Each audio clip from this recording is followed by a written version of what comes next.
Hello, everyone, and welcome to another episode of Time Extend. My name is Adam Ismail. Joining me today is Andrew Elmore. Hello. And Paul Lavelle. Hello. Brend is on assignment. Out on assignment. I'm going to say he's out on assignment, yeah. That makes it sound like he's doing something official and also relevant. He's hunting scoops. Yeah. he's our man on the ground. He's our correspondent. Yep. Yeah.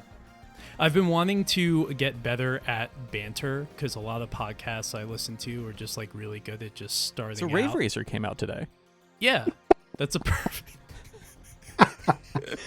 It's a perfect way. Yeah, I'm just so used to like whatever the episode topic is, we start and I'm like, so F1 games, and then it's like kind of, and then we find our footing. But no, literally today, this was the day that Rave Racer came out on everything, and that's been fun. I got it on the Switch. I know you guys got it too. Mm-hmm. Absolutely. Yeah. Yeah, I've been playing it on PS5 all morning.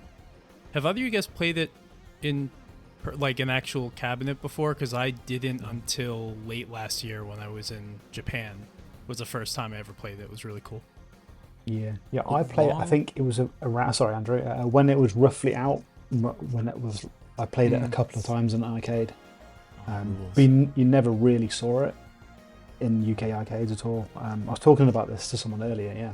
You also saw Sega stuff. You didn't see Ridge Racer at all that much, to be honest. Interesting. Generally, but I did. Yeah. So a couple of times. That was cool. The same here too. I wonder, like in that era, it seems like Sega had better distribution than Namco did. Sega also had their own arcade, brick and mortar network, so that probably helped. Yeah, whereas Namco, their arcade distribution in the 90s, at least in North America, was still largely a Midway organization, or Midway operation, I mean.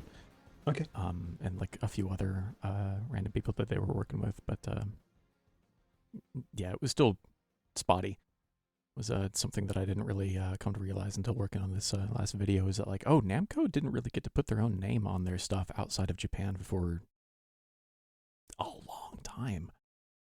For a while there, but I've never encountered a Rave Racer cab in the wild. I just a long time ago I fired it up on like MAME or whatever, and I remember feeling like the controls were not mapped right. Like I was using an Xbox controller and it was like the stick was moving digitally, like it would just crank the stick all the way to the right. Like if you look up a lot of arcade racing game like long play footage on YouTube, you'll see this because it's a lot of people doing the same thing where they're capturing that footage in MAME or whatever. So it's just like there's no analog between 0 and 100 on steering left and right. So it's always just like bouncing all the way to the side. And like that's very different from doing something like steering with a D-pad or whatever, or even arrow keys on a keyboard. So it's just I tried that with Ridge Racer 1 and 2 and Rave Racer, and I was like, this is not. It's cool that this is here and I can look at it, but this is not what it is like to actually play this game by any means I can tell. And it just kind of made me sad, so I put it down forever. And so now with these last two Arcade Archives 2 releases from Hamster, I've been like a pig in shit, baby. I am having the time of my life over here. Yeah, man. Yeah. Awesome. Beautiful games. I remember trying to play Rave Racer. I think the emulator was called Viva Nano. You guys ever try this? It was like you could have used MAME back in the day. It was Parrot or whatever, Emo Parrot. Okay, yeah. I was using Viva Nano, and that was only because at the time, this was probably like 2010 or something, I couldn't figure out how the fuck to use MAME because MAME was just confusing to me. And Viva Nano was very old, but it worked. But the problem was that, you had no like analog damping. So it was either 0 to 100. And it's weird how like some arcade racing games will map perfectly fine to stick with no effort. Like all the Sega stuff for the most part. Not all of it, but most of it does. Like Daytona does, Sega Rally does. But yeah, for some reason the Namco games didn't. So like until they did this now, like until Hamster started doing this, like I couldn't really play these games emulated. So yeah, it's a big deal. And I've bought it once on the Switch. I aim to buy it more times. That's stupid, I know, but it makes me feel Is better. It though? Yeah. How much money could you have spent in the arcades over the years? That's exactly how I thought about it. 'Cause I bought it on PS5 and I bought it on Switch. I was like, I've got it everywhere now, supporting it as much as I can. Yeah, it's cool. It's got the. One thing I never knew about the game was it has the camera sort of motion stuff in it, which you see that, which is the tilting. Yeah, where it tilts and slides. Yeah, which is part of the problem with the, like you were saying, Andrew, the 0 to 100 steering is because that also jerks the camera around, so it just makes the game unplayable, honestly. Yeah. Whereas it feels really fluid now with an analog stick on the hamster release. Yeah. Mm-hmm. Yeah, when the camera is tied to the input method has to be correct, or else it just kind of makes everything janky and horrible. Which applies to some of the games we're talking about today. That's a segue I have. Yeah, I ran into some stuff with some head panning that was that I did not expect, which was fun. We'll get into. Yeah. So the subject of this episode is F1 games, because we've never done an episode throughout any version of Time Extend where we just focus on Formula One games. And we ended up playing a lot of stuff. And what we ultimately decided to do was to kind of split it up into sort of the early stuff, which is mostly going to be like some 2D and some early 3D. And then we're going to have a part 2 later that's going to be all 3D and pretty much like the very late 90s probably until the Codemasters era is around the time we're going to stop. But there's just like so much stuff to talk about. And it's like every Formula One games, it's one of those things where it's like every time you think you've played every version of an F1 game that was on a particular platform, you discover that another one exists. So I don't know that we will ever be able to more unlicensed ones out of either Japan or Brazil that are just waiting to be discovered. Mm-hmm. Yeah, we will never be able to. It's a coin flip. They're either going to be incredible or terrible, and both are great. Yeah. And so I know, like, Andrew said a really funny thing the other day in our chat, because he was just like, am I the only guy who played anything from the 70s? And I was like, yeah, you were. You know you were. You know who you are. You were like, why'd you even ask that? Yeah. Like, all right. So we're going to start, we're going to start really far back. And I think just going through the years is probably the best way to do it. And even if we're not like fully chronological, if we skip around a bit, to just kind of stay in the same era is probably a good idea. Mm-hmm. And we'll go from there. So what is the earliest game that we would be discussing here? A lot of the early stuff that I messed with, I don't even think there's necessarily that much to talk about. Like, really up through like 82, 83 is kind of, most of it is pretty straightforward and simplistic arcade design. It's, oh gosh, what's that Taito game that Midway released as Wheels out here that I was talking about? Speed something. That was a 79. Obviously, Sega Turbo is 81. Pole Positions, 82, 83. Yep. Turbo is kind of the big, like for me, that's kind of the first like proper like thing that I think of as a like recognizable early arcade racing game. Obviously, there is stuff that's before that was like commercially viable and functional. But like in my mind, Turbo is kind of like it's not the first, but it's like it's the Wolfenstein 3D situation where it's like it's not the first thing to do this, but it's kind of the one that's hitting and kicking off a little bit, because from there you branch off to Monaco GP and everything. But I don't. People know what these games are. We don't need to necessarily get into these super. What's the word I'm looking for? Primitive is not right. Predator is up. I don't know. Seminal. I guess. I never like using that word. It makes me feel icky, but I don't know what else to say. Like the evolution goop. What's up? Evolution goop. Yeah, something dinosaurs. Early whatever. Anyway, early experiments in the art form, in the practice. Yeah. But oh, go ahead. I was gonna say, but like thinking about things like Pole Position, that was like cutting edge at the time. Pole Position's incredible. And it's still played. I was actually playing the Switch 2 version. I swear, the Switch version of Pole Position 2 this evening. Before this. Oh, that's right. Yeah, because they've released that. I wish I'd never played before. I think that must have only came out in Japan because it's only got Japanese text in it. But I remember playing the original in the arcade at some point during my childhood. That was one of those games that were cool. That was but it's interesting, isn't it? Racing games are such a interesting part of technology in the arcades, obviously with that, and then Outrun, and then things like Virtua Racing and obviously Ridge Racer and Daytona, Sega Rally, those sort of, and they're all part of that that sort of evolution of tech. But pole position still plays really good now. Right. Well, that's the thing. I feel like pole position basically became the blueprint for racing games for like the next 10 years. I mean, or pretty much forever, Mm-hmm. but like specifically with the sprite scaling stuff and like moving the perspective behind the car. And then they just kind of showed everyone what to do, and then everything beyond that was just kind of evolutions or developments upon that. That's how you get your hang on, outrun, etc., etc., etc., rad racer, whatever. When I look at what else was coming out in 1982, pole position looks like it should have come out in like 1988, 89 or something by comparison.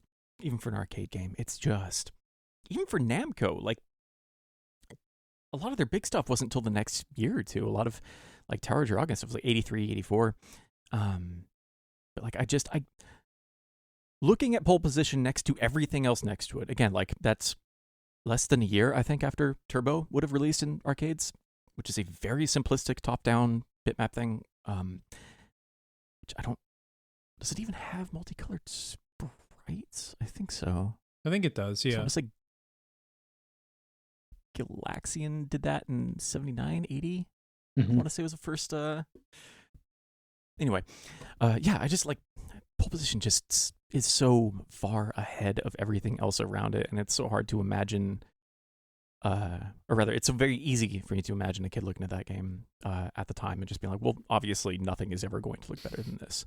Video games are never going to impress me more than they are right now. And for a lot of people, that might have been true. I don't know. Mm-hmm. I could very much see that. It feels like such a leap forward in terms of building a facsimile 3D simulation at all for its day in terms of what it's faking and the ways that it follows up on like Namco's previous electromechanical F1 from 74, I want to say. It's the one that they shoot in Dawn of the Dead that they're messing with in the mall. But like it's using the same idea. It's the road kind of comes up at you at a curve and you're scooting the car around the base of the screen and kind of orienting it in space, or kind of, pretending to, rather. Mm-hmm. And it still feels really good. It's, my old arcade back in Tacoma that is no longer with us had a just stand-up pole position machine that I used to use all the time. It was just fantastic. My preferred go-to home version now is the one that's packed into the N64 mass media release of Namco Museum, just because they did a lot of work tuning the weird-ass analog stick of the N64 to really control that thing very, very finely, and I feel like I have a better grip on the car in that version of pole position than many other that I've played. Whether that's arcade or any of the various home collection releases. That's cool. Which I have now played all of them. So right, the one on Switch is pretty twitchy. Yeah. I was actually playing it, but thinking, did it have analog? It must have. Obviously, with wheel, but it may not have been an analog input. But it was definitely, it does feel pretty twitchy. That's interesting. Yeah, it's rare that it's very, very smooth on the N64 for whatever reason. It's rare that any kind of 2D sprite experience is best on N64. So or anything actually. It's true. Right? Yeah. As we may not get to this episode, but later. Yeah. No, it's funny because when we're talking about this early era, I kind of make jokes about this and stuff, but like growing up, I was lucky enough that my family had like all three first gen 3D consoles at the time. I never touched a Genesis or a Super Nintendo until like I was a teenager, right? So like my only experience blows my mind, dude. Yeah, so like my only experience, like I remember, wonder you're like this. Exactly. But like, so to give you an example, like Sonic Jam we had that on Saturn, and that was wild to me because that was the first time I played like a 2D platformer. I guess that's not true. We did have a Game Boy, so like I was playing like Super Mario Land and stuff like that, but like on a big screen. Like to me, those were games for like, handhelds, right? Sure. So this whole era, is something that I'm less familiar with. I remember growing up, we also had a local roller rink that all the kids had their birthday parties at, and they had a Super Monaco GP arcade machine, and Nice. I was bad at it, and it was the kind that had like it was like the one you sat inside, like not just like on, but like it had like the thing that went over you, and it was styled like, it was styled like an MP4, McLaren, with the Marlboro livery and everything. And Cool. I was bad at it. I was really bad at it, but that game was so cool. And that still to this day, like if I'm going to play a game, and obviously we're jumping almost 10 years ahead of pole position, and there's stuff to talk about in between then. But like if I'm playing a game from this era that's like an F1 game or something like that, like I love the arcade version of Super Monaco GP.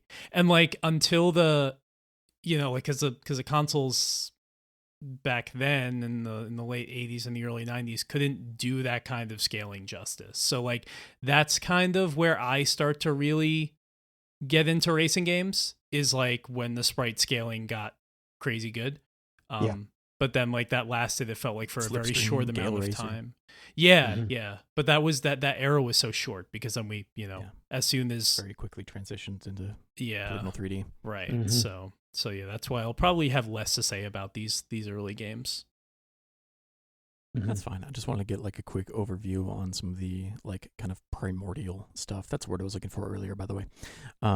Before we start moving into like what we would recognize more as home console games. I wasn't going to mess with Night Driver on the 2600 because that's not a Formula 1 game. But so there was plenty on the old computers, like Super Sprint, which was top down, and that was an arcade game which had 4 steering wheels. That's kind of my first home experience of it. Was at Amstrad 6128, CPC 6128. Super Sprint, and they had supercars as well, but that's not Formula 1. But yeah, Super Sprint was cool, man. Played that a lot. It was great. And Codemasters had the Formula 1 Grand Prix Challenge, I think it was called. They did a couple of those. I don't really remember I remember the cover. I don't really remember playing them at all. But yeah, Super Sprint I played a lot. That was great. Yeah, there was a Super Sprint next to the Ivan Arbad Stewart Super Off-Road machines next to each other at that same arcade. And I messed with it a little bit in the Midway Arcade Treasures collection on PS2 a couple days ago, but I was just like, yep, this is Super Sprint. Moving on. Yeah.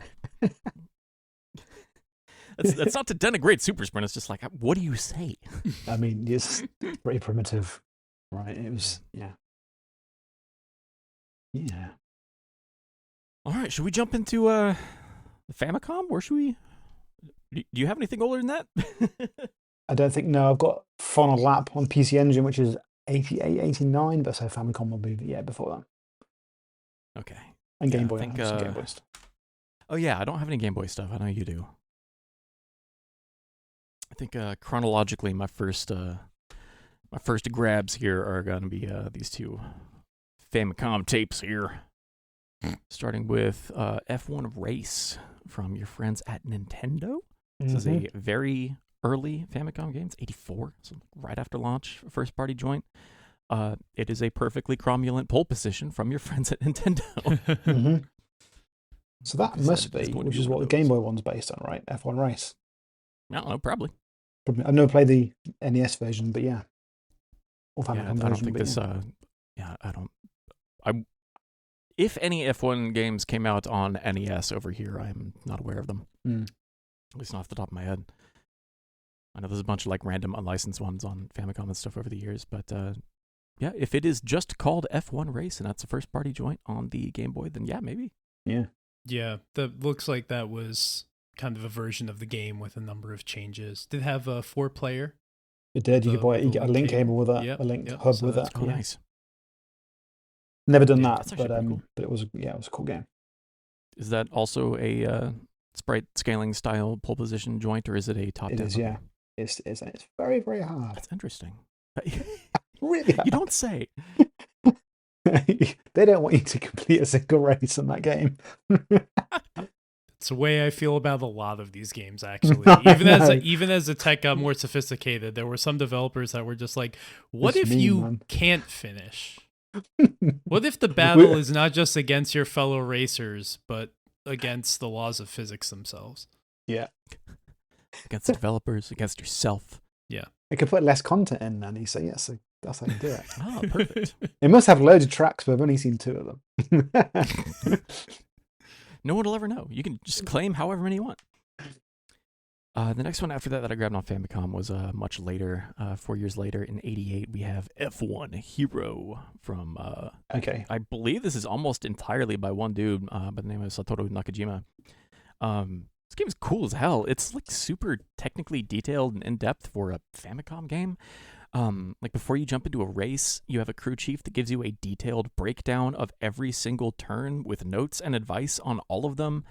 It's like it is also a pole position, but it's like intensely technical. You have a lot more like customization of your vehicle. There's a really weird. It has a very specific control scheme, which is that instead of just holding the D-pad down. And, the longer you hold it down, the sharper the turn is. Like with most games, it's you tap the D-pad to cycle through preset, like, I don't know, what's I'm looking for here? Like preset degrees of turning. So you're like rapidly tapping left to like angle the car further and further, because if you hold it down, it's only going to move that one notch. Yeah. And then you have to like crank it back over to the other side to move right. And it's a very strange, like trying to hit a steering wheel type of thing, but with a D-pad. Because when you let go, it just holds that turn that you're in. It's really, really weird. It takes some getting used to, but once you do, it's actually not as weird as it sounds. I thought that would be a problem for like switching directions in like S-bends and stuff. It's not really that bad.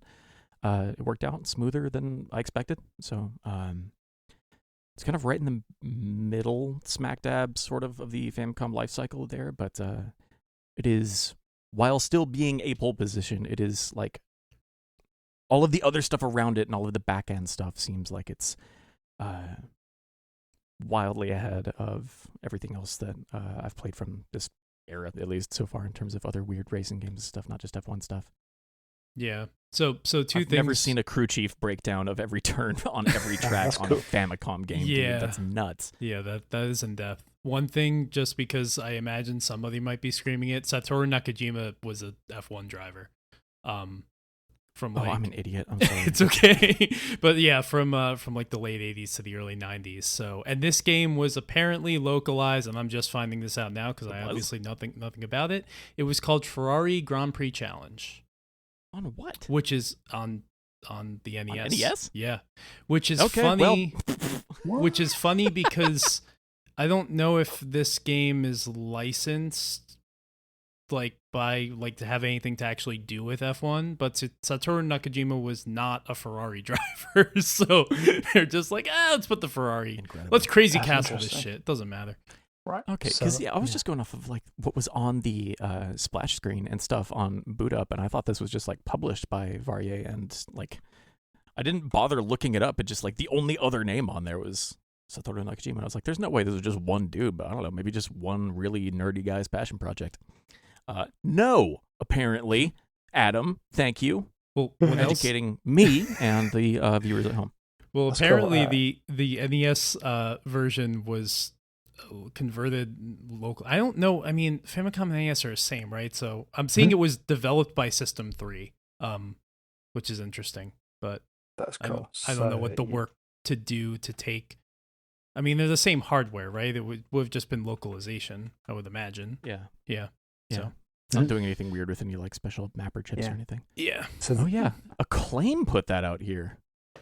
So that would have been after they were no longer LJN, right? So that's weird. Okay. I got some research to do later. That's cool. So that game I've got that game on Game Boy and Super Famicom as well. F1 Hero with Jeez, that guy's name, yeah. And I seem to remember that because so many of these games have just got loads of licenses in it. You can drive as Ferrari. Michael Schumacher's in this one, or there's some or tracks are in it and stuff. They must have never asked. It's not like today where you have to get licensed stuff. It's funny, man. But yeah, that game sounds very familiar to. It was all in Japanese, obviously. I can't read Japanese, but the Super Famicom one I played was these massive walls of text before you enter a track. Which, like you say, was reading very, very slowly, and I was like, I don't know what I'm looking at. I pulled my phone out. Hold on. The crew chief talking you through the terms. That's really cool. All I need to hear from my crew chief is the course is really tough, but it's a beautiful day. So good luck. Yeah. It's better if he yells it too. Yeah. One thing I noticed with a lot of these games is a lot of them have manual transmission by standard. Yeah. And you have to even if it's an automatic, you have to engage drive off the start line. It's really cool. It's like, it's pretty technical. Starts in neutral. Yep, start in neutral, yeah. Cool. Yeah. Well, especially like maybe the F1 games tend to be a little more realistic, but I mean, I feel like every big arcade racing game from the mid 80s did at least like a 2-gear system. Like whether it was hang on or outrun. Even pole position did. Yeah. So in pole position. Pole position. Yeah.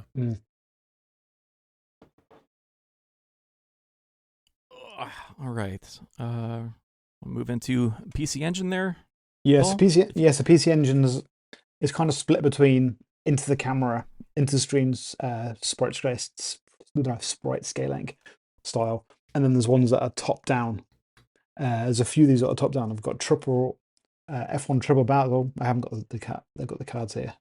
F1 Triple Battle. These labels look so good, by the way. Yeah, they're great. The Famicom games and that one you just showed us. Yeah, the Hue cards are there. I absolutely love that these games come on these really small little cards. Oh, it's so cool. Just like the size of a credit card. Fantasy Zone Hue card in my wallet.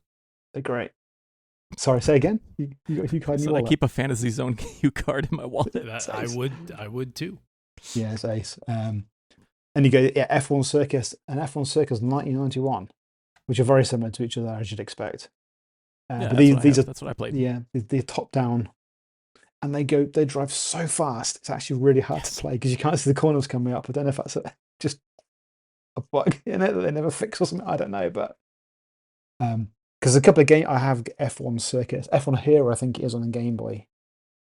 I got mixed up with the names. That's top down. That plays much slower. It's actually much more controllable. So I was wondering if the PC Engine version was just always maybe too fast. A bit odd, I don't know. But yeah, again, they've got the real tracks in it. They've got manual transmission, and at the end of a race, you can change your car setup and change components on the car, the wing, things like tire types and stuff, and weather. They're really detailed. It's cool, man. And a lot of these never came out here. I don't know whether they came to the US. It sounds like that one did there, but. I mean, oh no, this is a Japanese copy. Right. I mean, the one that Adam was mentioning, it's that came to the US, but the Ferrari. Yeah, the Ferrari one. The Ferrari one, yeah. It's fascinating. Yeah, it gets really complicated with all the localizations and stuff like that. Even like later on, when you get to the 3D era, it's still kind of all over the place. I know there was a Nigel Mansell one on, I think, SNES that I imagine was something else at some point. Right. No idea. I mean, that had to come here. I've never seen that from memory, but yeah.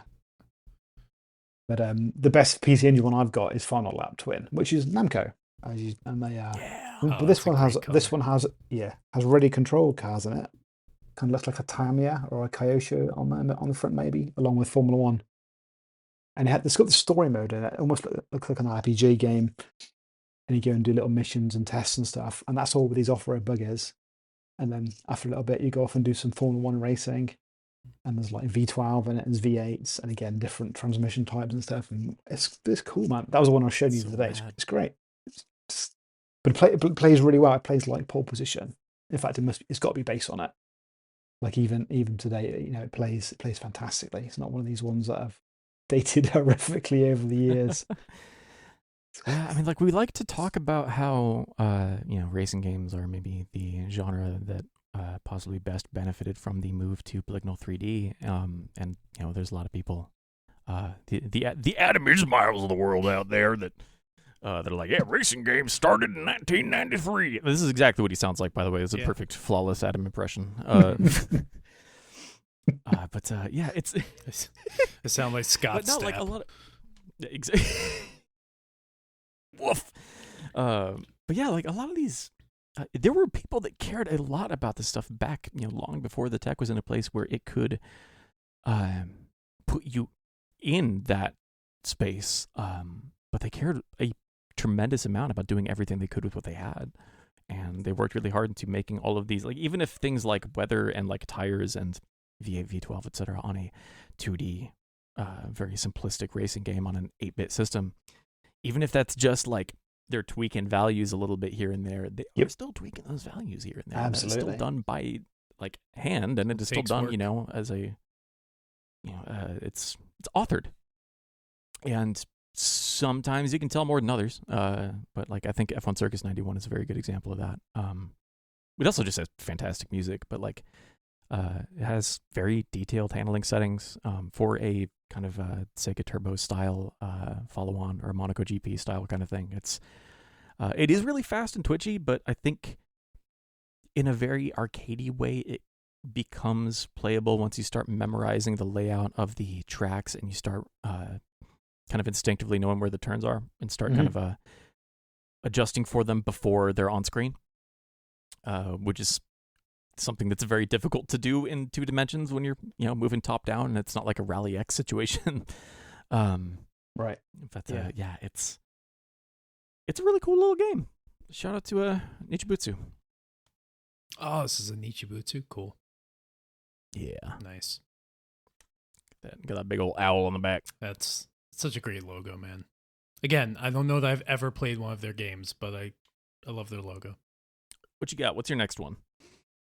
So I did. There was some Super Famicom ones, but I didn't play a whole bunch of those. Some of them were very similar. The two they were very top. They were top down. The one I wanted to get was a Mode 7 game, which is split screen all the time. And the top view is you racing, and the bottom view is a permanent 3D like a replay of you. Which I was trying to get hold of that game, but I didn't manage to in the end. But that looked really, really cool. It's kind of like a TV footage. Yeah, that looked really interesting. Yeah, Shitoka Battle did that as well on Super Famicom. If you weren't playing 2-player, it would do that kind of like dynamic, like TV style camera angles. I think really it was made by. I think the F1 game was made by Genki, I believe. Oh, nice. Yeah, so it's probably using exactly the same setup as that game. Yeah. The permanent split screen stuff on like those games back in the day on the SNES, I guess, but in particular, I always found funny. Like I understand why they're doing it, but it's just like so different than know what even like Mario Kart today. Right? I was gonna say Super Mario Kart same way. Yeah, Mario Kart. You forget Mario Kart SNES did it, and I guess it means they always know what they're drawing. They're always at their. They're never at their overhead of running at 60 hertz. And yeah, I guess the idea is right. They wouldn't be using that space anyway, so it was kind of like free. It's game. Free. Yeah, it's free. It's like a free canvas, free real estate, I guess. Baby. Yeah, free real estate. Yeah, to make sure it runs at 60 and 2-player, which is something they didn't give a fuck about when they went to Mario Kart 64. That game, man. But anyway. Yeah, my next one on here was okay, I'll touch on it really quick because we can just kind of skip it, but like I messed with just Virtua Racing on Genesis and Saturn. Oh, yeah, those two versions of it really quick, but like we don't need to talk about Virtua Racing, dude. Come on, it's time extended. Yeah, I mean, the thing about Virtua Racing is it's kind of like I mean, it's an F1 game, but it's like I was thinking with this episode, I was thinking more stuff that was actually trying to do, even if it wasn't licensed, was trying to do the sport. That's why I'm jumping over it. Yeah, you drive a car that's an open wheeler. Yeah, just touching on it and moving directly past that too. I spent a little time with Super Monaco GP here on the Mega Drive. There we go. There it is. Now I'm on board. Yeah, and the only note that I took here was surprisingly smooth frame rate. Yeah, man. On account of the surprisingly smooth frame rate. Yeah. So, but go ahead. Oh, sorry. I was gonna say like this is a game that, as I said, I love the arcade version. I still have a hard time with the Genesis version just because you get like a lot less kind of the sprite scaling is less. There are less steps of that, which just makes it harder for me to prepare for turns. And it's just something I've realized is that like whether it's that or like those isometric racing games that like were on like Neo Geo a lot and stuff like that, like if I can't see what's coming, then I can't play the game. But I want to love it. I don't have the original Super Mario GP on Genesis, but I do have the Ayrton Senna endorsed sequel, which is charming. That's the next thing I was going to bring up. Yeah, which is just like lives on my shelf, the box for that game. Incredibly charming, makes me tear up a little, but also I can't play it, but it's not that I can't play it because it makes me tear up. It's I can't play it because I'm bad at it. But charming game. It's cool. That was one of my favorite Mega Drive games as a kid. Played a lot. I've heard that a lot. It's good. It's good, and it was a one my friends borrowed. Like obviously, you lend games to your friends and stuff, don't you? Because they were so expensive. And that was one that was loaned out a lot by people because it was so popular.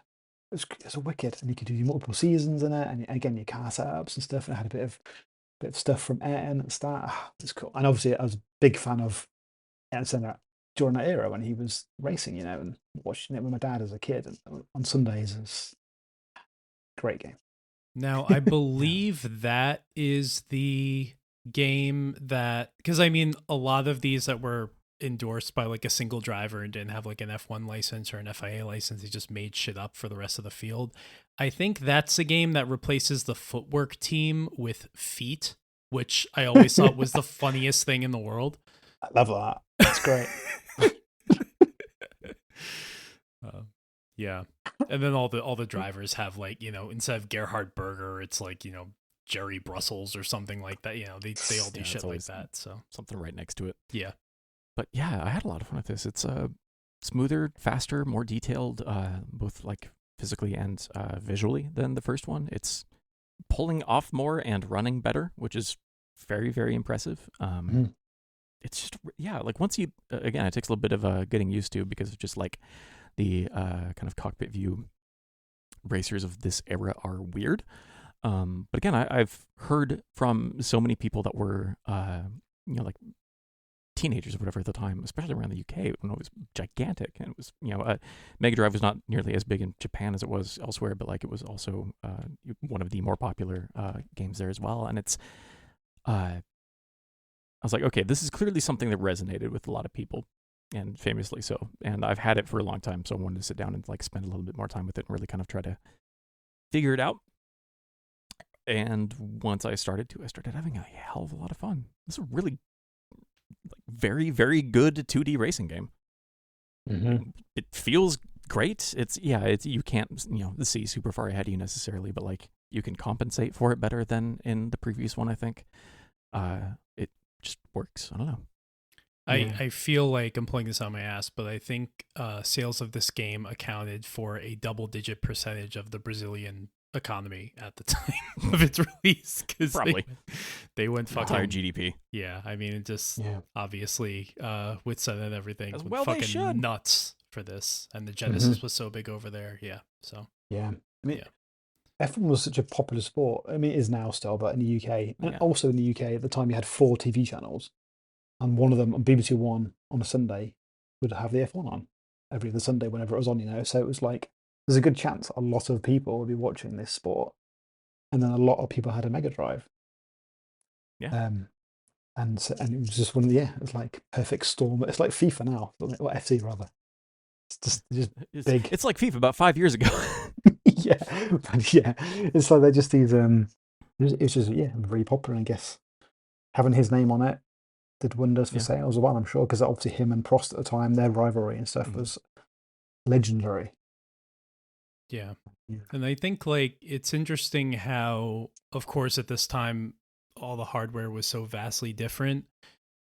Even though the SNES, was like the more modern, more powerful system, because I feel like Mode 7 was like kind of the default thing that you did on that platform. Like, it didn't have games for this genre, at least. For this genre, yeah. Yeah. It didn't have racing games when they were like the behind the car perspective. It was different than what you would experience on Genesis, because Genesis would just kind of do more of like the conventional Sega sprite scaling thing and not Mode 7 with the pivoting tiles and stuff. As a perfect example, like the next thing chronologically that I played and I have almost nothing to say about is F1 Race of Champions 2 by Seta on Super Nintendo, which is functionally no different than F-Zero, other than there's no race music. Yeah. Right. Like it's fine, but like it is a Mode 7 racer with a track a mile wide and no jumps, like and music while you're driving. Otherwise, it's just it's F-Zero with fewer features. Yeah. So Formula One exhaust heat, which might be the same game as that, but that's what it was called in Power Territories. Was basically F-Zero with F1 cars. It was okay, but it wasn't like I said, Adam. It didn't feel right. It was just. And I think it's just generally like, what do you prefer, right? Like I don't. Again, neither style is really my favorite, but I tend to get on more with the Sega version. You've always been more of a Formula Zero guy than a Formula One guy. We know this. I mean, especially when Sega's doing it. Absolutely. Yeah, but yeah, no, it's interesting how, this comes up a lot on this show, and I think on any show that probably talks about old games, but you just don't have this weird dichotomy anymore. Everything works the same on every single piece of hardware that you play it on. So it's interesting how that informs the way that these games work. Apart from Virtua Boy, which you'll be able to talk about soon, but when the racing game comes out on that. Which is crazy. It's insane that there was... Right here on my 3DS. It's insane that there was no released racing game for the Virtual Boy, because it's like, that is a genre you'd think would make all the sense in the world. But then also, some of the Virtual Boy games I've been playing on my little Switch thing is they all hurt, but some hurt more than others. And yeah, we'll see how I get on with Zero Racers. Yeah. One day. Imagine if they put an X68000 in that thing. Sorry, I'm wearing an X68000 shirt, which is why I said that. Imagine if they put a Motorola 68000 in the Virtual Boy. Shout out to, I think Kate Willert made this. It's a cool shirt. The Sharp thing confuses me because I don't know. I thought it was a Motorola thing, but it also says Sharp on it. Motorola made the chip. The computer is the X68000. Oh, okay. I will never, ever, ever touch one in my life, I'm sure, but I have the logo on a T-shirt, and that's as close as I can get. It's like having a poster of a Celine S7 that I had when I was 12 on the wall. I mean, that's basically why I got the Switch Virtual Boy thing. That's exactly why I got it, because I was like, hey, I can have something that looks like a Virtual Boy on my desk. Cool. Every Virtual Boy I have ever touched has had exactly one eye out, so I've never used one.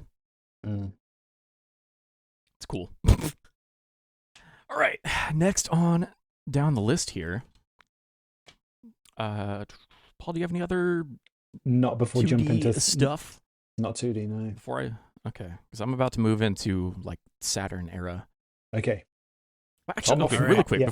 Now I'm ready. I'm not familiar with any Saturn F1 games at all, so.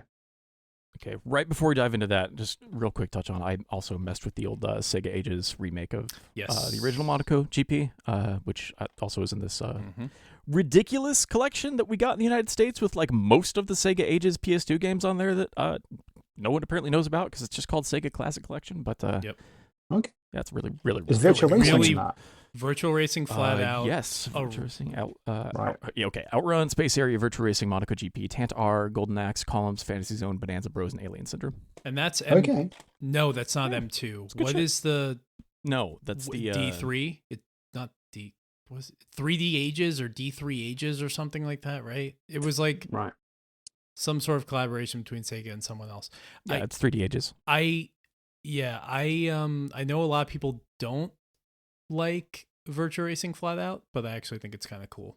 I played it a lot on PS2. I like its weird, like, dark, gritty color palette. It does suffer from the problem of every Virtua Racing port, which is they're like, what if this game had no AI and you also every race was 10 laps long?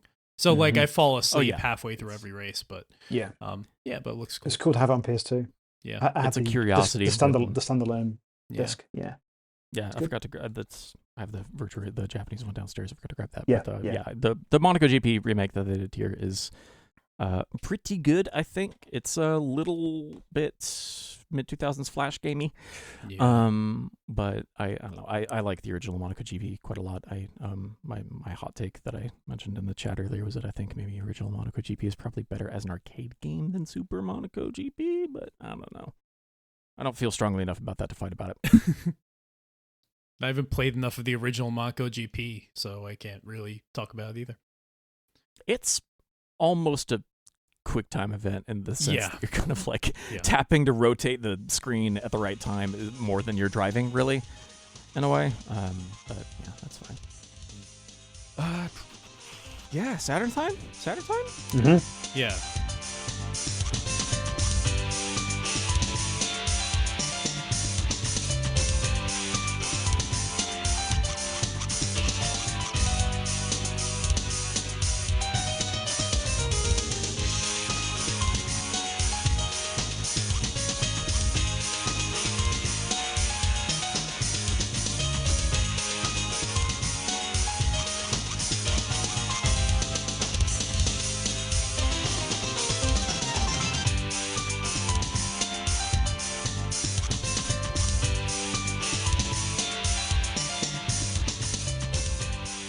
I mean, how many games? Because on the Saturn, it's F1 Challenge, and did you hold up two fingers? Three? Okay. I know one of the other games you're going to talk about, but I don't know the last. Yeah, so... Virtua Racing. Well, yeah, if you count, yeah. Oh, yeah. Brought to us by Time that Warner Interactive. Yes. Of course. Go watch that Pandemonium video. You have already. You're listening to this. But yeah, first one I was going to dive into is F1 live information, which obviously is F1 Challenge. Here we go. Yes. Here we go. Why don't you kick this one off, Adam? All right. Very very familiar. Way more of this than I have. Yeah. Very familiar with this game. So F1 live information came out, I think I think it came out basically a year after the Saturn did in Japan.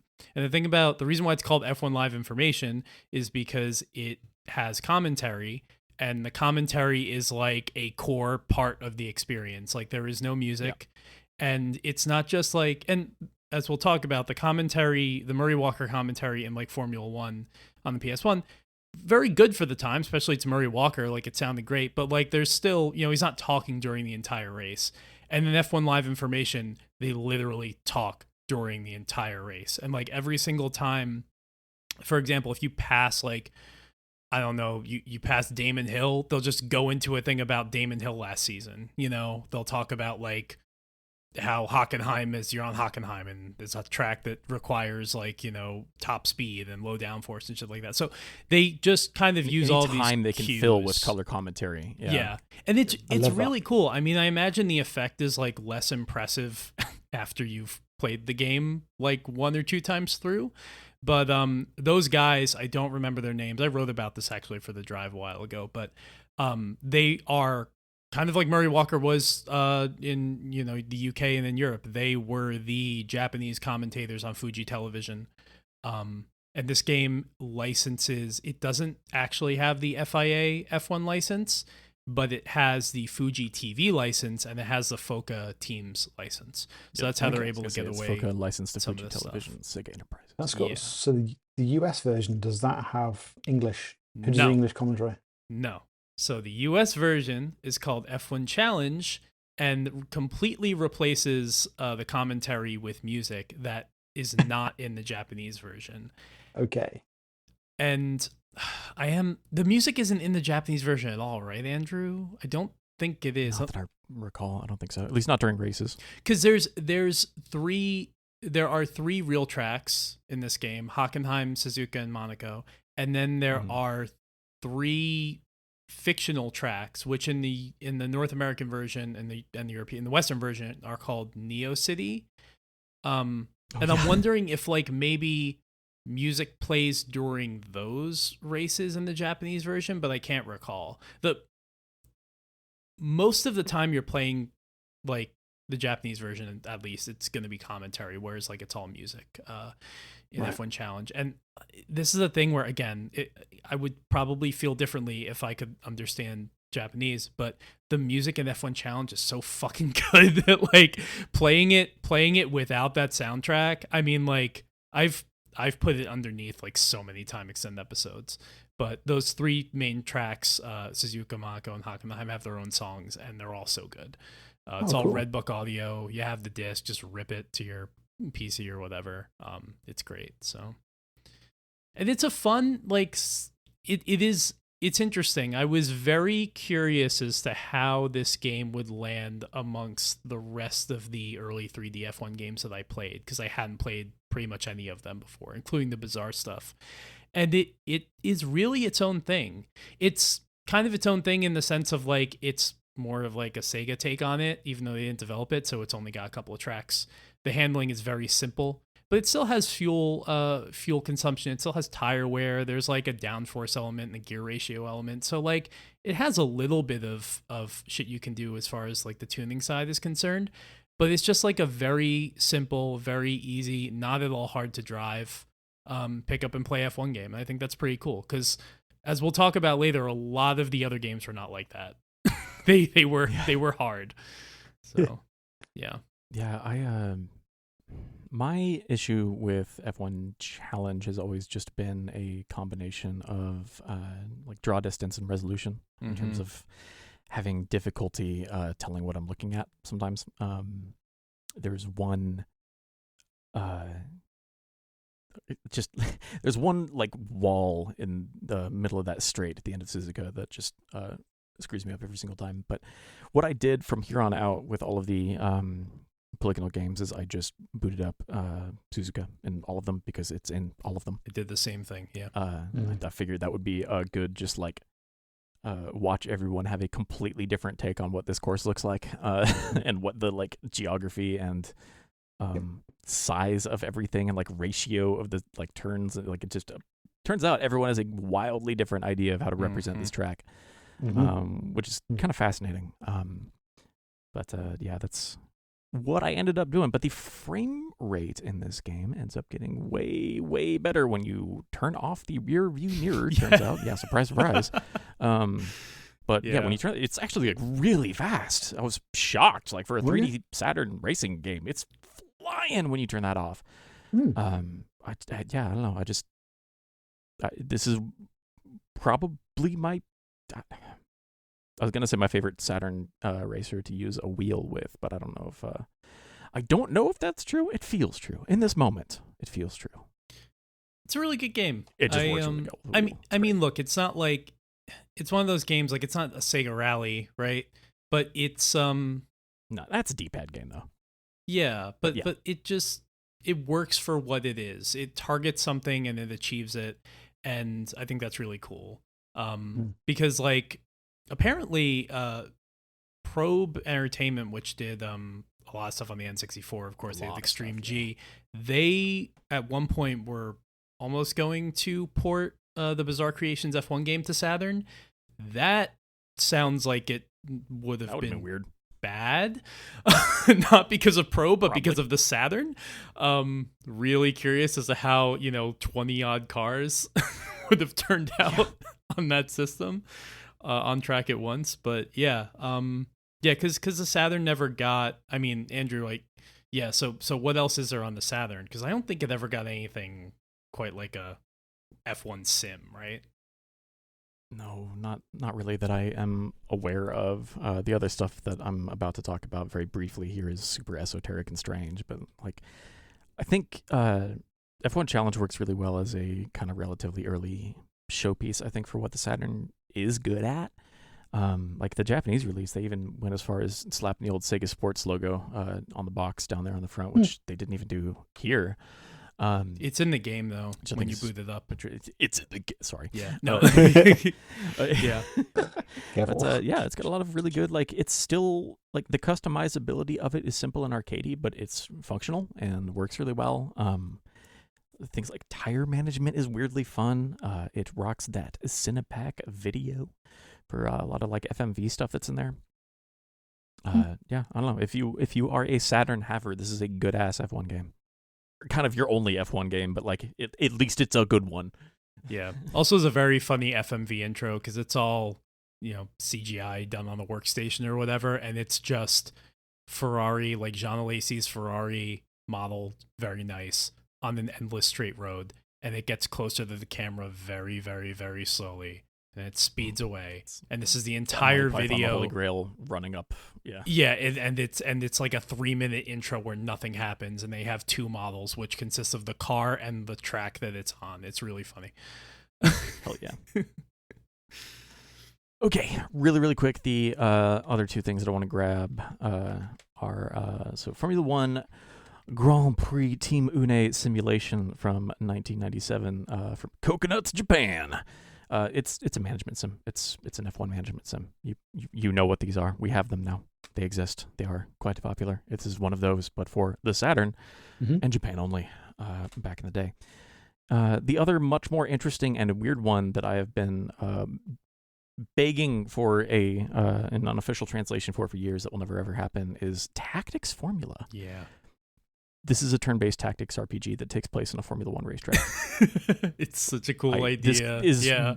I can barely tell what I'm doing, and every time I start messing with this game, I'm like, man, I want to put it down and mess with it later when I can read it, and that's probably never going to happen, but like, it's probably not even that great of an RPG or whatever, but it's so cool! Just as an idea. The fact that it exists at all! Yeah. That's a cool idea. I like that.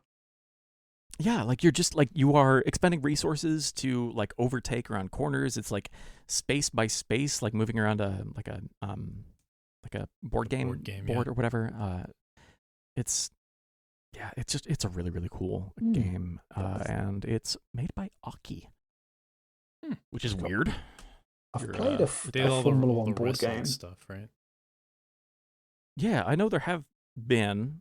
I guess this would probably be pretty similar to that. Yeah, I think of Aki as like the N64 wrestling people and the like style savvy fashion dreamers stuff on DS is their other kind of like big breadwinner or whatever. But yeah, I guess they also made a turn-based tactics RPG for Formula One on the Saturn. That's mad. Yeah, and that's I've played Formula D, which is an actual board game, a physical board game, which is F1 cars and with dice rolls and stuff. Yeah, it's I've seen that at shops. I've seen the box. That's cool. That's a fascinating idea for a game. Yeah, especially for like 1997. I like that. That's cool. Yeah. So I guess that means PS1 time, right? Yeah, almost. We've got. Oh no. I think we should probably. That's probably going to be the bulk of what we start digging into. Maybe we should peel off the other kind of mid-90s stuff real quick. Let it never be said that I do not love you sons of bitches. I played Checkered Flag last night. Oh, I forgot. Fired up the Atari Jaguar, and I sure did. I spent several minutes with 1994's Checkered Flag. Several minutes. And, how many frames were in that minute? All right. You want to hear all of my notes? I will read all of them verbatim. All caps. Barely 10 FPS and controls like Lego Island. Please kill me. The end. Perfect. That's Checkered Flag. Don't play it. I mean, like, whatever. It's a bad Virtua Racer, right? Like, it's or Virtua Racing. It's a low poly flat shaded 3D game that just runs like shit and feels like trash and uses the Jaguar controller. Dude, if you want to play that game with manual steering, you're using the keypad buttons down there, which means you're taking your whole hand off the gas and brake to like move it down there, like a whole, it's across the street and down a few blocks down to the buttons. And then they're the ones on the bottom too. It's the plus and minus on the other side of the zero. All the other 9 are for cameras. Like, it's just what? And none of them. Yeah, I tried like first person, like bumper cam, just like free practice mode. No other cars on the track. Just minimize the amount of things that the Jaguar has to do. And that did not help the performance at all. It's just miserable. I don't understand. You don't use the D-pad to steer and the buttons for gas and brake? I've never held a Jaguar controller in my life. You do. It's the if you want to shift, you have to use the stupid keys down on the bottom, and the Jaguar controller. Yeah, that's terrible. All of the other keys are just preset camera positions, which it does have a cool little like motion, like the camera moves in physical space. It does those transitions from, you know, like bumper to chase to like far away like it does, you know, it has a nice little smooth like animation of moving between all those camera presets. That's the nicest thing I can think to say about it. This can go straight to hell. N64? Well, I think we're gonna hold off on the N64 stuff because we have so much PS1 shit that we've already been talking for an hour, and I think we could fill up another 45 minutes easily with that. And what's interesting about starting out with the PS1 is like, so a month before F1 Challenge on the Saturn was when Bizarre Creations Formula One dropped, at least in North America, considerably earlier, probably in Japan or something. But the first Bizarre Creations F1 game is interesting because it drops in 1996 at the end of the season. But when you're playing the game again, that's actually 90. We'll get there. But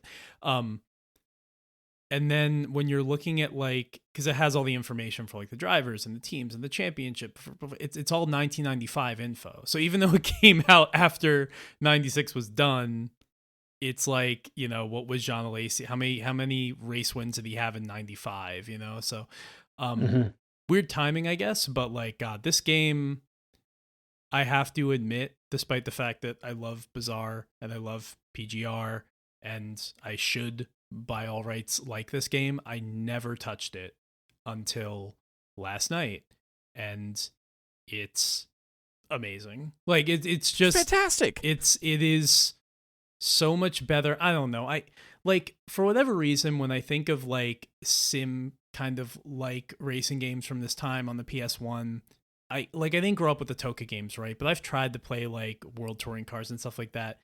I have a hard time with it. I don't know why. It just seems like, you know, I need kind of more visibility into the corner than the game is able to give me, and I end up crashing into things, and like the physics just like were wonky and I didn't have that problem at all with this game. Like, it's super playable. It's like deeper than F1 Challenge, but not like so deep that you're fighting the physics all the time as you are in a lot of other games from this era. It's just fucking crazy. It had every single track from the season. It had every driver and every team. It runs perfectly. Like, it's just an achievement in and of itself, and I can totally understand why Sega was like, we have to steal Bizarre from Sony, because that's what ended up happening. But yeah, great game. Mm-hmm. Yeah, so I had it when it came out. It was one of those games that was like I said, a remarkable technical showcase for PlayStation. And actually, I'd forgotten how good it looked, even going back to it now, how smooth it runs. I think that's partly because we've been looking at N64 stuff as well, which all run terribly, right? And this is just, it's so smooth, and it has telemetry in it, and it has like dynamic draw distance settings. It has Q sound or surround sound and stuff. It's Q sound and Dolby Surround. Yeah, Dolby Surround, just full of content. And like you say, all the tracks, and the tracks feels authentic, and the arcade mode is it's cool, man. It had to be such a weird time. Feels remarkably modern. It's really like good. The actual handling model feels freakishly modern. It's really, really good. And like it's aged very, very well. Even playing it on a modern TV, right? Because some stuff doesn't look great on like modern TVs, but even that it's brilliant. It had to be such a weird time to have a PS1, and obviously they're two completely different kinds of games going for different things. But you have like Ridge Racer Revolution with basically one track extended twice, and then you have this game with every track on the F1 calendar. I was reading that like they so the other thing that's really impressive about the fact that the game has all these tracks is, Andrew, you were alluding to how, like, you know, you didn't do, you know, laser mapping or anything back then, so everyone's interpretation of the same track was different. But what's really remarkable is that despite like the low poly count and all of that, Suzuka feels like Suzuka in this game, like 100%. Like the proportions are correct, and every single track is like that, which is really, really impressive because there are games later on that are more sophisticated graphically that completely get it wrong, and this game doesn't. Yeah. Let's go. Yeah.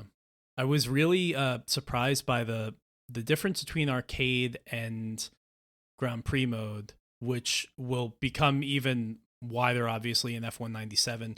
But really, in this game, so in the arcade mode, it kind of does this, like, it guides you with the steering. It doesn't steer for you, but if you're ever on, like, it'll steer you kind of initially into a corner, and then you have to do the rest. Or if you're on, like, a not quite straight, like, you know, you're going before the spoon curve in Suzuka or something, it'll kind of guide you right.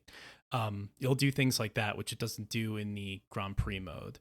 But it also has a completely different presentation. It has music in the arcade mode, and then Murray Walker in the Grand Prix mode doing the commentary with no music. And then also, like, the HUD is different. In Grand Prix mode, it is made to look exactly like the official F1 TV feed, which a lot of games at this time tried to do.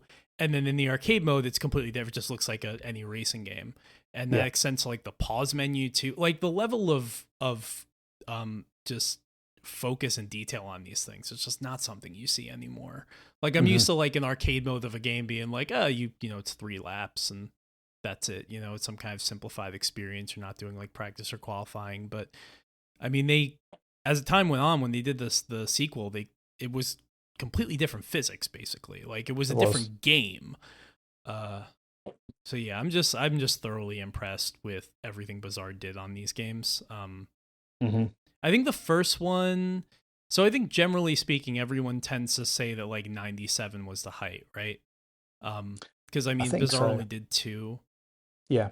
There's something. I mean, they're pretty close, but I guess it was just a little bit more polished. I don't know. I feel like the first game is, but we'll talk about it. 97 came out in North America, was called Formula One Championship Edition, because I guess SCEA believed that people couldn't do the math or understand what year. I don't know. It was stupid. I always thought, like, Championship Edition was something else because it doesn't make that clear.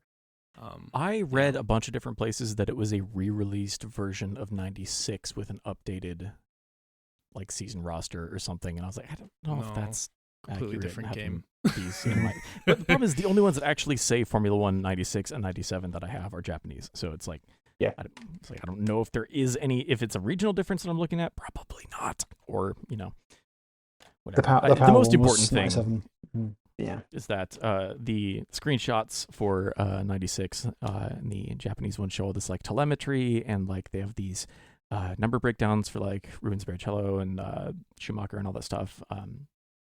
And then you go over to Championship Edition for the US, and it's just huge collisions, and there's just, like, cars exploding all over the place. And it's just like, of course, well, that's a slightly different market over here, maybe.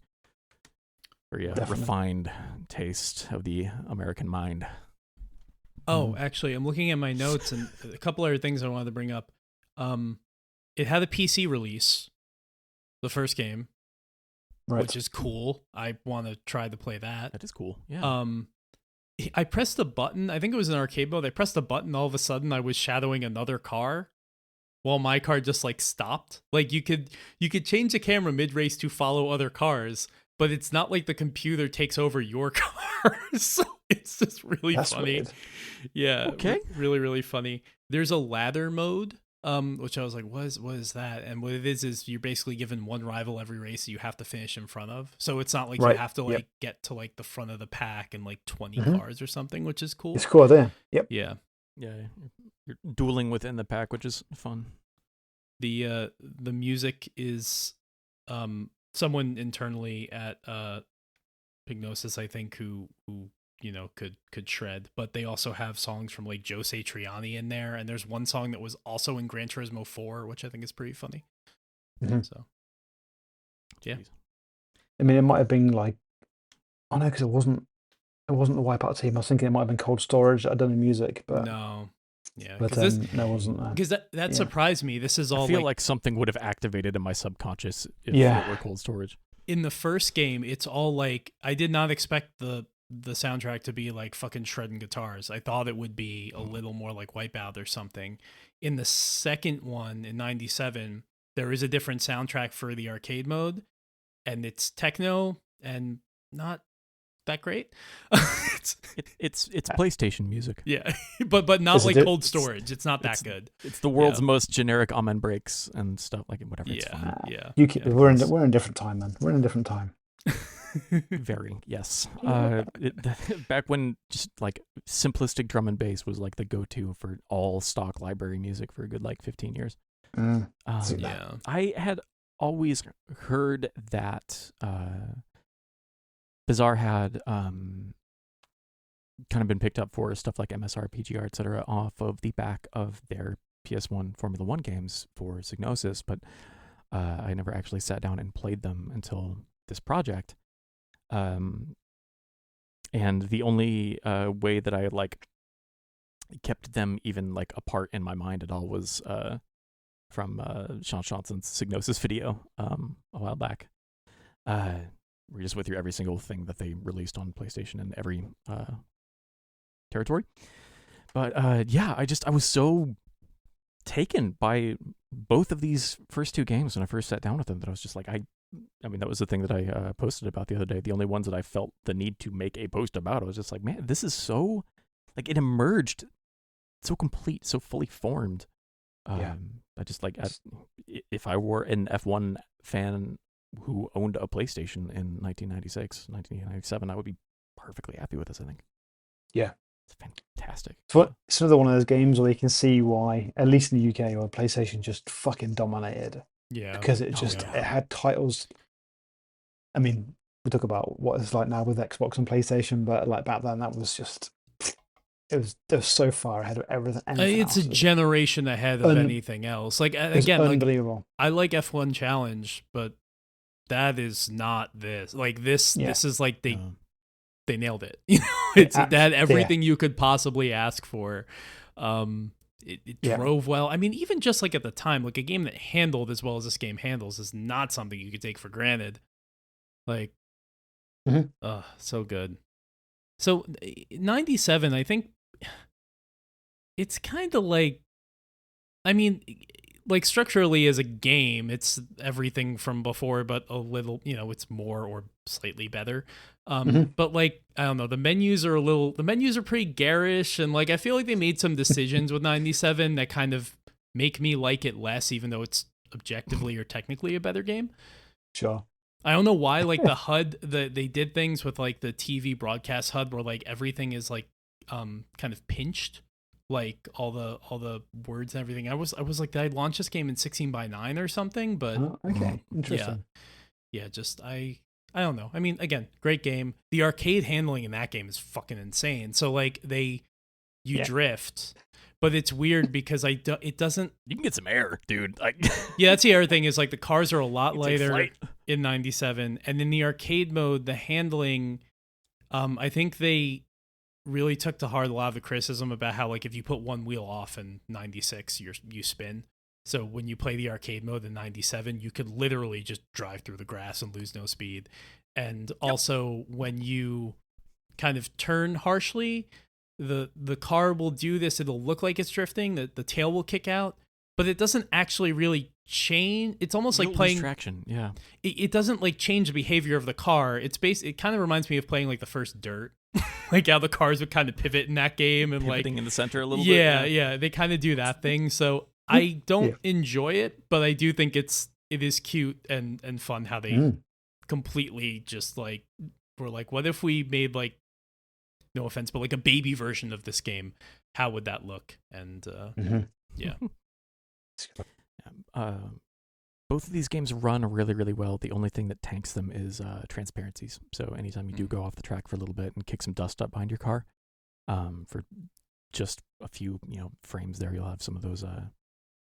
They're not particle effects, obviously. It's a PS1, but I'm talking about the transparency textures of the little like dust clouds and stuff behind your car will make it hitch up for a second. But other than that, it's pretty hard to make this game slow down.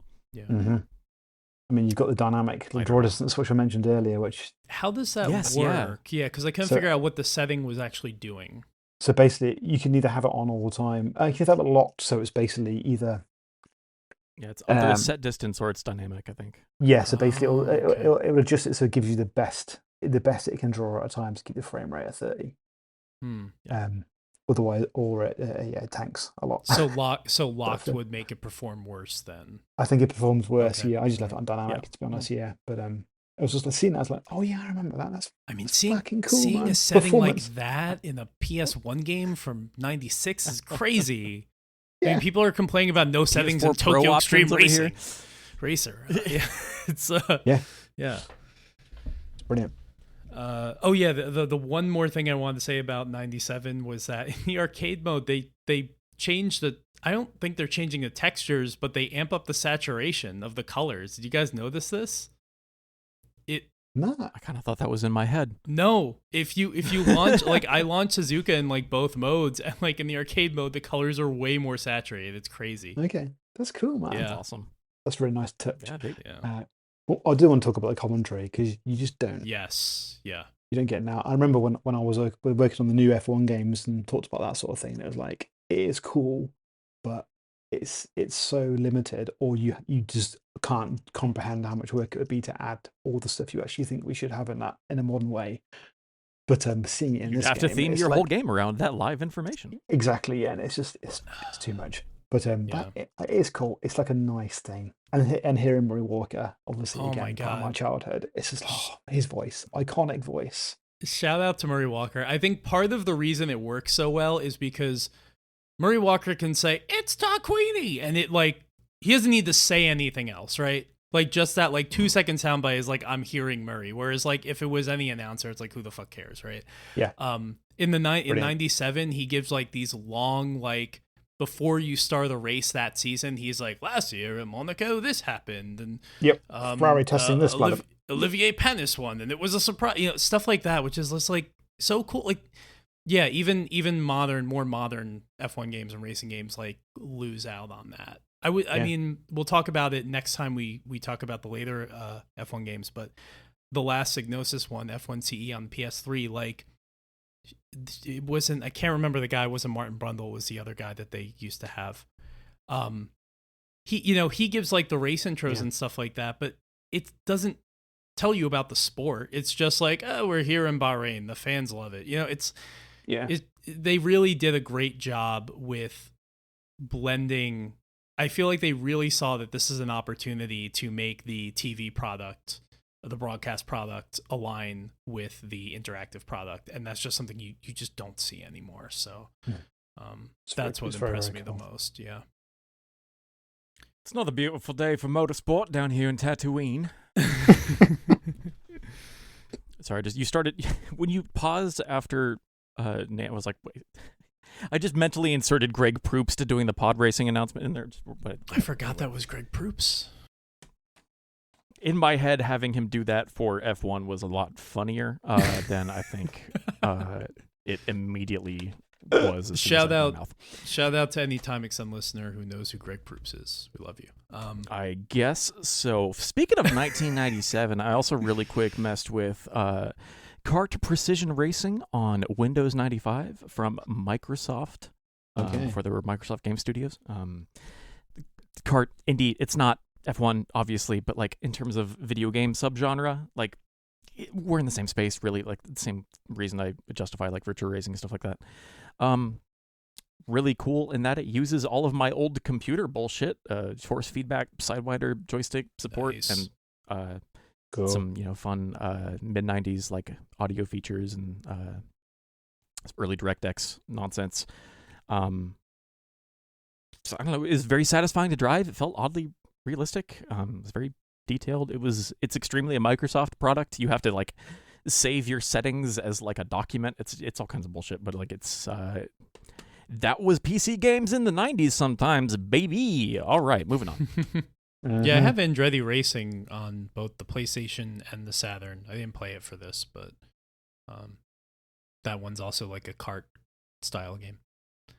Oh, Michael Andretti from Kart Fury from your friends at Midway and Gratuitous Games on the PlayStation 2, a game that I played earlier today for notes. We don't need to talk about that. That's from the PS2. He just threw it. Yeah, that game is crazy. I mean, they were like, what if we made like NHL Hits or NFL Blitz with a racing game? That's the thing. It's a Midway like sports game applied to IndyCar. It's like NBA Jam or like MLB Slugfest, NHL Hits, like NFL Blitz. It's very much that applied to racing in a very weird way. The handling feels like Ridge Racer 1. Like, it's got that weird, like, let go drift thing going on. It's super duper arcadey. It's got boosting and all this nonsense, and everything's exploding. And didn't a kart driver die like that year in a horrible wreck? That was a time. That was a time when I played this feeling like it was extremely distasteful. That was a time when one of them died like every year. We're gonna start hazard. At some point. I'm gonna start kind of re-upping old episodes that I think are cool that aren't on our current feed, and one of them I'm probably going to share is going to be the one I did with my friend Trevor, who is like a kart like aficionado. Like, he lives and breathes like North American or American open wheel racing, and we did an episode about Flag to Flag on the Dreamcast. Okay, right, yes, okay, that's why I got that mixed up with, because I remember listening to you guys talk about Kart Flag to Flag while I don't know. Around then is also when I purchased Kart Fury, which I think for a 2000 PS2 game is weirdly really impressive. Like, it's field rendered, so everything is 60. Get a little bit of screen tearing, but not much. It's wacky. You've got courses on the moon and like open construction sites. It's GT6. It's bordering on, Gran Turismo 6. It's also bordering on, like, I mean, it's a kart racer with a K, not a C, really. It's, sort of what I was looking for. Oh, it's bordering on, like, Rumble Racing or something, or, like, an EA Sports Big style. Like, it's, not quite Shocks or SSX, but, like, it's kind of getting into that range. It's got just the worst butt rock soundtrack. It's, Disturbed and a bunch of bands that would have not been able to open for Disturbed kind of thing. It's just nothing anyone needs to be subjected to. I think there's like one Outcast track on there if you need a little bit of an oasis in the storm. Good. We've spent way too much time talking about Kart Fury. It's all right. Let's move on. It is time. So Paul warned me that when Bizarre Creations stopped doing the Sony F1 games, it's time. Things suffered. And I think I underestimated him because I played Formula 1 98. And what Sony decided to do after Sega stole Bizarre from them was get the studio Visual Science, which I think had some kind of... not Visual Concepts. That's also Sega. Yeah. Don't get it twisted, folks. They had some sort of link to DMA Design. So UK-based then, I guess, right? I was going to say, I want to say they were like a 3D modeling company. Like a... Oh gosh, this is stupid now. I'm blanking. I was thinking of last night. I was watching an old like documentary. There was a company that was doing a bunch of like SGI and Bryce like 3D modeling and animation for like music videos and stuff that have got into game dev in like the 3DO early PS1 era. Okay. So I think this was kind of a similar case, but I might be making that up entirely. Yeah, I don't know. I mean, they went with the studio. They're very proud of, like, from the moment you start the game, like, you see the Visual Science logo and it says powered by the Vsauce engine or something. So it's an engine they developed themselves. They're so fucking proud of it. It's interesting because the model for Monaco at least felt exactly the same as 197. So I think they were able to use like the track data and the environmental data and stuff like that, put it in their own engine, which sucks. This was by far my least favorite game. Oh, okay. Well, we'll talk about Human Grand Prix next episode. But this was Human Grand Prix by is so far much better than this, dude. Yeah, I mean, probably, but this was definitely like my least favorite game that I played on the PS1, on the PS2, on the Dreamcast. It sucks. I do remember when I was a kid. Remember when you used to get like VHS tapes advertising like video games in the fucking mail? Did this only happen to me, or I mean, like Nintendo did that a lot. Yeah, so like, I remember magazines. I had one for Top Gear Rally, and I remember watching that a lot. I also had one for Formula 198. So I think there was like a real marketing push with this game, and it did not deserve it. It's really bad. The handling is like, I wrote down wholly understeer, because you just can't get cars to go around corners in this game. They just never want to turn in like the arcade or in the simulation mode. You have to slam on that brake into the turn, I think, before you can really pull out of it. It's a weird model. Yeah. It doesn't feel like any other Formula 1 racing game that I've played, I don't think. It looks really good, though, I think. Like, not in motion. It doesn't run great, but in screenshots. I think in terms of the actual detail in the environment, in the new ones, at least, I only took the time to mess with Suzuka, which is at least a new version. It wasn't the same one that came from the Bizarre tracks. I wrote down most realistic Suzuka yet that I had encountered at the time. But I don't know. The biggest problem with this one that sets it aside from its previous peers from Bizarre, I think we can all agree the worst part about this is that it has no surround sound support, 0 out of 10. No Q sound. Yeah, no Q sound. I honestly didn't think it looked very good. I'll talk about another one later that I think does look really good. But the Pit Cruiser animated, Adam. I mean, but there's everything else. I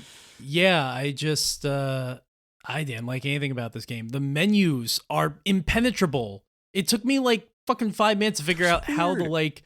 Why is the UI so bad? Change cars and start it doesn't just look bad, like it's hard to navigate. And then like this was a time where like I think it kind of started actually a little bit with F197, and every successive F1 game on the PlayStation just had increasingly harder to navigate menus. Like there was nothing about this I liked. I was really like hoping it would be better than it was. Yeah. Very disappointing. Very disappointing. Yeah. But what's funny about this is they only made this one, and then evidently that was enough to impress EA because they never made another Psygnosis F1 game. Why EA decided that this was a studio that should make other future F1 games, I don't know. But that is a topic for the next episode, because I have a lot to say about F1 Career Challenge and 2000 and all the games on the PS2. Mm-hmm. I do think that did you guys try the Studio 33 games at all, 99 or 2000? Yep. The only other ones that I've got left are right here. Okay. So they did do, I guess Viz Science did do the F1 2000 on the PS1. I didn't play that. But I do think Formula 1 2000 was the one I played from Studio 33. They ended up making 3 on the system. I actually think their stuff was pretty good. Looks really good. Looks amazing, honestly. It's like, I mean, you know what like a late PS1 game that pushes the system well can do. And like, that's what F1 2000 or Formula 1 2000, I guess, feels like. Handles, it's not as engaging as the Bizarre games, but it's consistent. Like I wasn't fighting the car. It has trivia in the loading screens. I thought that was neat. Ooh. Yeah, it just looks really great. I think it's running in a higher resolution mode than pretty much any other F1 game I played on PS1 to this point. Everything felt very like detailed and crisp, and that's cool. Even outside the menus. I think the Studio 33 stuff is good. Unfortunately, I saw that the studio they did these games and they kind of vanished. Was that a British dev? Yes, they ended up in Warrington in England, and they fell under EA, and they were named EA Northwest, and they never released a game, and they were shut down in 2006. So, woof. It's a shame, because I actually think it was pretty good. You know, it's better than, and that's kind of what I was hoping for, because everyone says like, oh, after Bizarre went away, like these games sucked. And I was like, there's gotta be like 1 or 2 that's secretly, you know, actually pretty good. And I think this one was. So. Cool. Yep. Yeah, there you go. Do we want to jump into a World Grand Prix right quick? The various iterations. Yeah, I played the other platforms that this game was on, not this one, not the PS1 one, which comes in a double jewel case. That's interesting. Yeah, actually for my remaining two here, since these are basically PS1 versions of PS2 games, we essentially we can kind of run them real quick and drop them. But is it the video system? I messed one? with the yes. Yeah.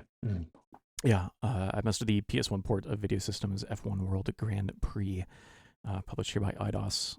It's a double-sized jewel case just because it has a really big fat manual.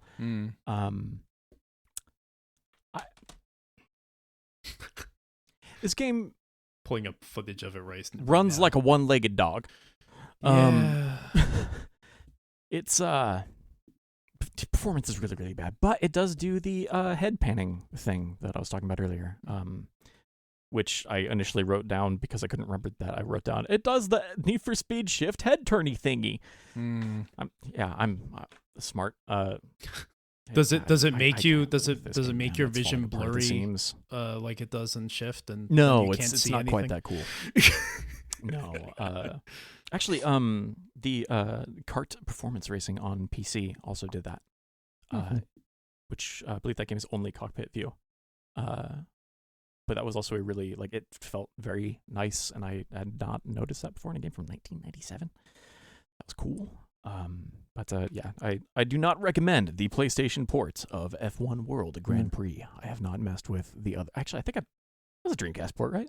Yes. There was a Nintendo 64, which is what I played on. This game was on. That one I knew. This game was on every fucking system, and it was developed by 3 different companies depending on where you played it, which is crazy. Oh, good.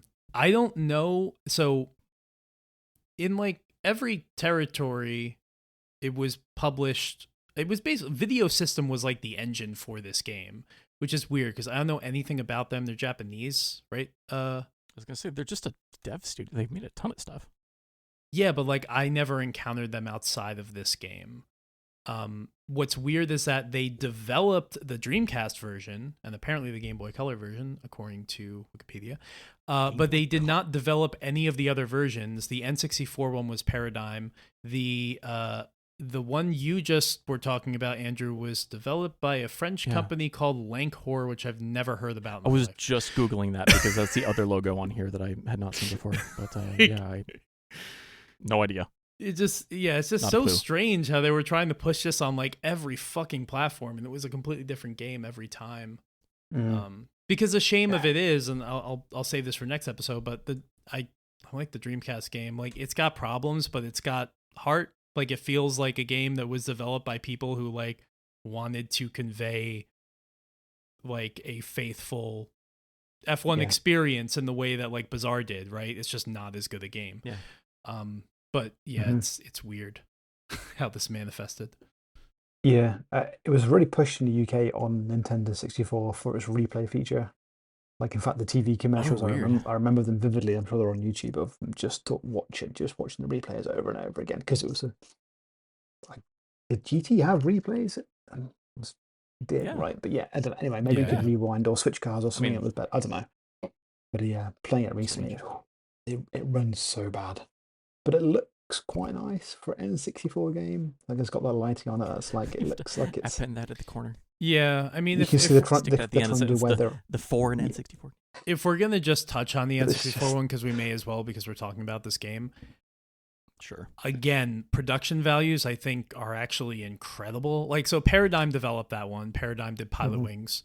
They did Beetle Adventure Racing. Yeah. They knew the hardware really well. It doesn't run well, but it looks good. Like nice. They were clearly pushing the system, and the production values are crazy. When you're doing like the pre-race tuning menu, they make it like an LCD screen, like computers that they would have had at the time in the garages. Yes. All of that's very, very impressive. It handles like shit though, and that is the undoing of so many of these games. There's actually one more PS1 game I forgot to talk about that we should touch on, but yeah, it's. A lot of these games could have been like so much better if I don't know, they could work that out, but I think that's a running theme with Nintendo 64 racing games, right? Yeah. As we will discuss in more pods as we go forward, and some of them are better than others. Yeah, my last PS1 game here though is the PS1 version of EA's F1 2000, which I know did come out on PS2 and PC and a bunch of other stuff. It's a really late game. This is cool. Yeah, this is the one version of it that I have, and I was surprised by how like totally solid it was on PS1. I think about a lot of the PS1 versions of games that have PS2 ports. You know, you're like Tony Hawk 3s and 4s as being a like very awkwardly held back, stilted versions of a next generation's tech, right? Like it's a lot of the late sports games in general on PS1 tend to be reaching past their grasp a little bit, but this felt great. I was blindsided by licensed music. I forgot that was a thing. Oh yeah. I put the disc in and it was EA, and then I started hearing songs that I was familiar with, and I was like, oh right. It's been so much just like generic library music for so many of these up until this point. But yeah, it's super casual friendly. It's kind of an arcadey handling. It's very, very difficult to lose control of the vehicle. But it's smooth. I feel like the actual amount of control that you do have over it is pretty comprehensive. I had a good time with this one. I didn't expect to. Okay. I expected it to run like butt and just be awkward and slow and bad, but I had a pretty good time with it. So cool. I have to give this one a chance because this is Visual Science, and if you liked it, then maybe they actually did make an F1 game I don't hate. Because I'm looking at. I spent like an hour with it, but yeah, I'm looking at footage of it now. I think it's funny how a lot of these games, the second Bizarre one did this too. I feel like it just makes sense to do the cockpit, the driver's head cockpit view as like a texture of like the dashboard, so to speak, of the vehicle. This game does like fully modded or modeled 3D arms and steering wheel, which is kind of funny. Yeah. The Bizarre one did that as well. 98 does that too. Yeah. Or sorry, no, F1. What? Yeah. Whatever. Well, that's interesting. I'm surprised that this is good. I should give them a chance then. I mean, like, I'm not going to say that with confidence, but like I had fun with the time that I spent messing around with it. Yeah, the F1 series, EA's F1 series started with this game and then went immediately to the PS2. They released a game, same studio, released a game at the end of the season called F1 Championship Season 2000. And that was like a very early PS2 release because it was right after a system came out, basically at the end of 2000. Mm-hmm. So, yeah. It's more to talk about there. The one that I forgot I played was a game called F1 Racing Championship, which is interesting because this one was also published by Video System, but developed by Ubisoft Milan. And it's the sequel to Monaco Grand Prix, a game that we'll probably talk about next episode because that came out on everything. N64. That was on Dreamcast, I remember. That was on Dreamcast. And N64, yeah. Yeah, but Monaco Grand Prix did not have the F1 license. This one did.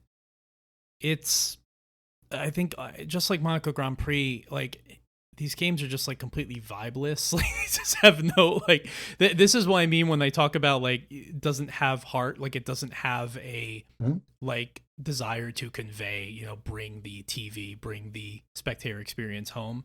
It plays fine, but this is exactly a case of, as we talk about, real tracks looking like real tracks. The Suzuka in this game, I don't know where it is, but it's not fucking Suzuka. Like, it's the same layout, but like, this is a Mod Nation Racers track, or this is in like, this is somewhere else. This is not the Suzuka via Trackmania. Yeah, it's Suzuka via anywhere else in the world, but where it actually is. Great. And yeah, that's kind of the lasting thing I came away with from this game. Also a lot of slowdown. It has real functioning rear view mirrors, like in the cockpit view on both sides, which is a rare thing. You don't really see that back then. And so did Kart on PC. I forgot about that. And it had cockpit. An introduction. So the intro FMV, you talked about licensed music. This one has a garbage song I had never heard before called Girl Don't Come, which was an interesting choice. Okay. Don't do it. over all of this, footage is just a fucking F1 season from '99 or whatever it was, and I'm like, what the hell is this? Because like I love Garbage. I never heard this before. It was like a B-side on like one of the singles from the first album. So there you go. Something they could afford to license. Got it. Exactly. Yeah.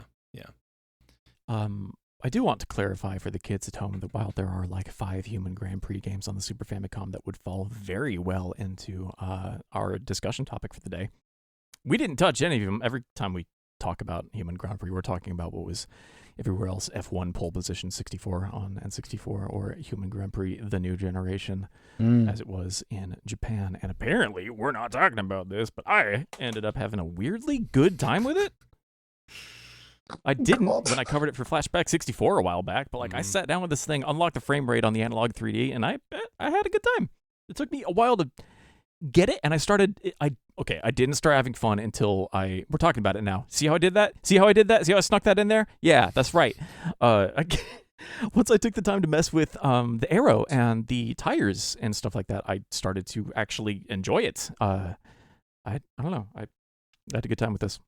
I might just be stupid. That might be what we're learning today. Is I'm just dumb and I have bad taste in everything. But I don't know.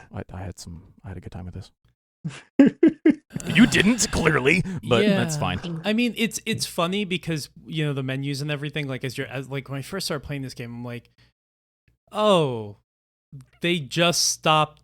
Like they just finished whatever their last project was for the SNES, and that's what it feels like. It just totally. Yeah, it's just the studio that's it has like that the D-pad control scheme that says Famicom on it. Like yes, yeah. I mean, it just feels like the bones of an SNES game with a very rudimentary 3D engine. I don't think it's fun. I don't think it looks good.